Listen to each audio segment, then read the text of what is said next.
Does anyone else silence their phones before they start shooting a video so you don't hear all your notifications in the background? I know I do. What's going on, everybody? Deacon here, and this is my first Q&A for 2016. Who knows, it might be my only one for 2016, but let's get into the questions. My first question is from Leo, 604714, but they ask, what is one of your biggest pet peeves? One of my biggest pet peeves is when people complain about something, but they're not doing anything to try to solve it. Now, if you've been working hard at something and you've exhausted every resource and thing that you could possibly do, and you're just venting your frustration, there's nothing wrong with that. But if you're the type of person that you just like to complain just for the sake of complaining, but you're not doing anything to try to solve that thing, not only do you need to have several seats, but you need to duct tape your mouth as well, because ain't nobody trying to hear that, especially when you obviously ain't trying to do nothing to fix the situation. The second question I got was from Ron Amos, and he asked, how do you define success?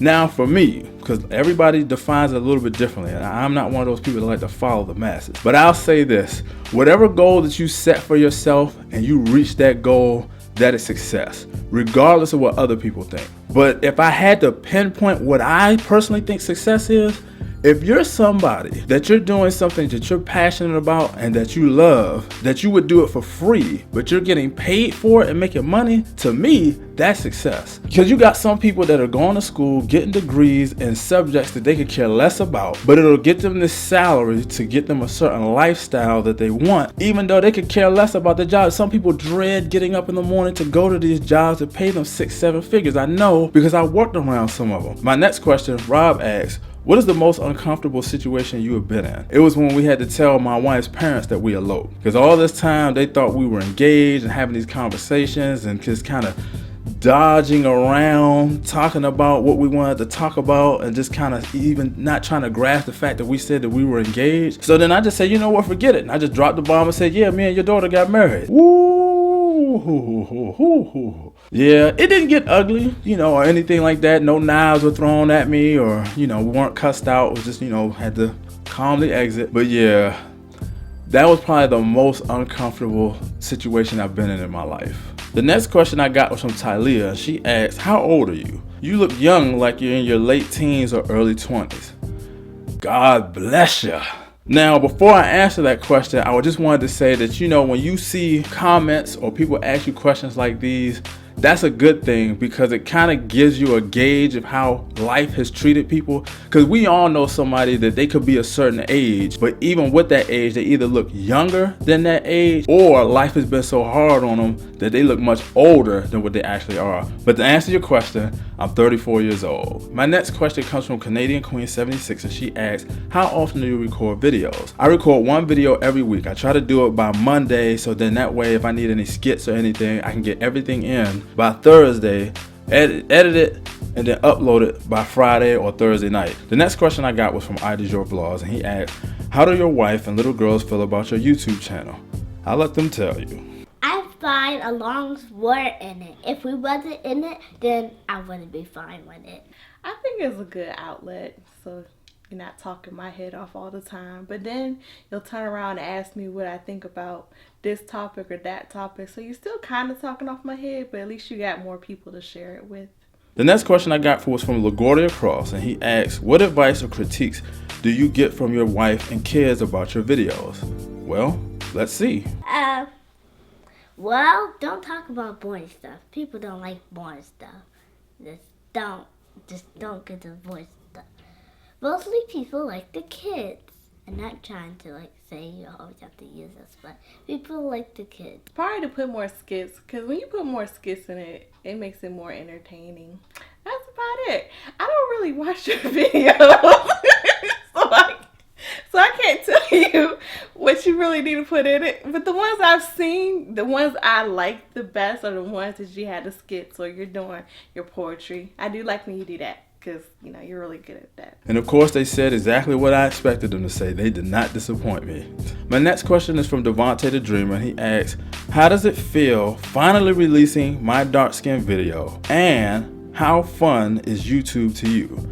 Alright, first, it felt like a weight off my shoulders to finally upload that video, only because I've been hyping it up so much. And then after hyping it up so much, I was like, man, I wonder if people are gonna look at it and be like, man, that's it. But I was glad to finally upload it because I want to let people know, because there are some people, especially who are dark skinned, who have issues growing up. But I want to let people know, like, not all of us, no matter what our insecurities are and what your background is, that you can overcome those insecurities and that you don't have to let your skin complexion define what someone thinks about you.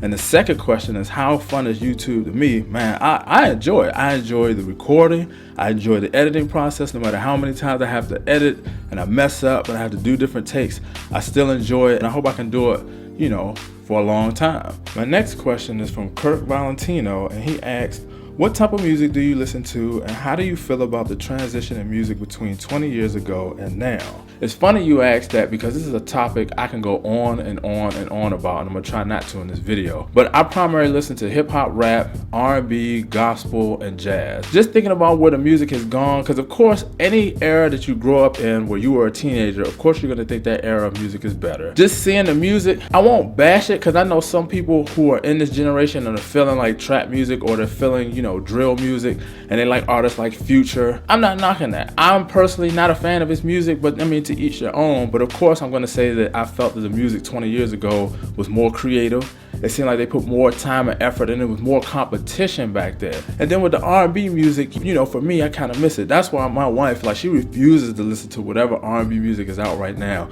If it wasn't in the 90s or the early 2000s, she don't want anything to do with it. And I kind of understand why, but I do listen to some artists that are out now. It's not all bad. I'm gonna stop now because this is the topic I could definitely make a video by itself just on this topic. My next question, Joshua Gibson asks, what made you start YouTube? The short and sweet answer is just that I wanted to be able to share wisdom and insight that I wish I would have heard some of these things growing up.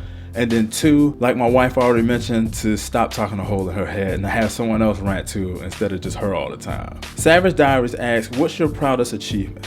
My proudest achievement is getting my degree, because without getting my degree, I wouldn't have had the other opportunities that I've been able to achieve, like the certain jobs that I've gotten, where I've gotten to work, the type of salary I have, and then also being able to purchase a home.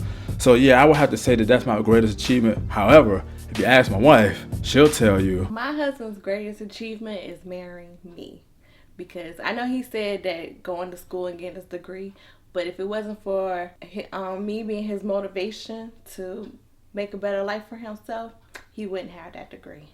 Can you believe I've been married to this woman for almost 14 years now?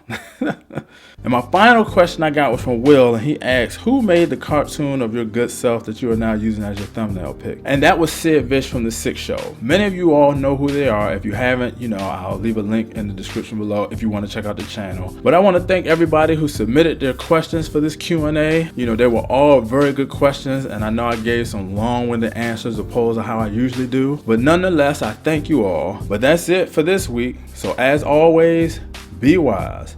Until I see you guys next time, have a great weekend.